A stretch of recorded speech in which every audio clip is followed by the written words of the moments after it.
ना हाँ कुआडे जाउछ गोटे पार्सल आछिला नै गछि अच्छा नहीं क्या देखिबा ठीक अछि। हेलो एवरीवन नमस्कार जय Jagannath welcome to my mini blog.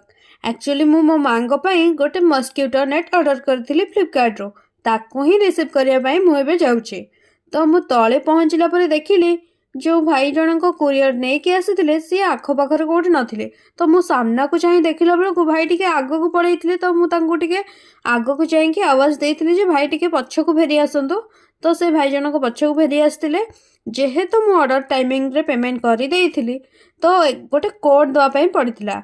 तो मु कोड दे सारिबा परे बहुत एक्साइटमेंट रो सहित चली आस्तिली अनबॉक्सिंग करिया पई। 3 2 1 तो एठी अपन माने देखि पड़थिबे मु ऑर्डर रिसीव करके नै आछि अनबॉक्सिंग करिया पई। अरे लेना नहीं आसलो की हां नै आछि ए कोनटा अनबॉक्सिंग कले जानि परिबो। चलो एबे अनबॉक्सिंग करिवा। एक्चुअली मस्किटो नेट ऑर्डर करिवार इंटेंशन होचे आकु यूज करिया पई हेले कांथ बाड़रे कोनोसी कंटा बाड़िया पई पड़ न थाए। जदी आपण माने एमितिका मस्किटो नेट ऑर्डर करिबा पई चाहुचंदी तो एटा फ्लिपकार्ट मीशो सबुथरे अवेलेबल अछि। आपण माने चाहिले मस्किटो नेट सर्च करी एहा को ऑर्डर करि परिबे।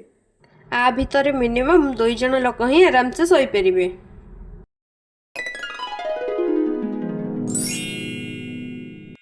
जदि आपण मानक वीडियोटी भल लगी लाइक कमेंट शेयर आम चैनल को सब्सक्राइब करने आदम भी भूलें। आपण मानकर गोटे गोटे लाइक कमेंट आमको बहुत मोटिवेट करे आगो को वीडियो बनवाई।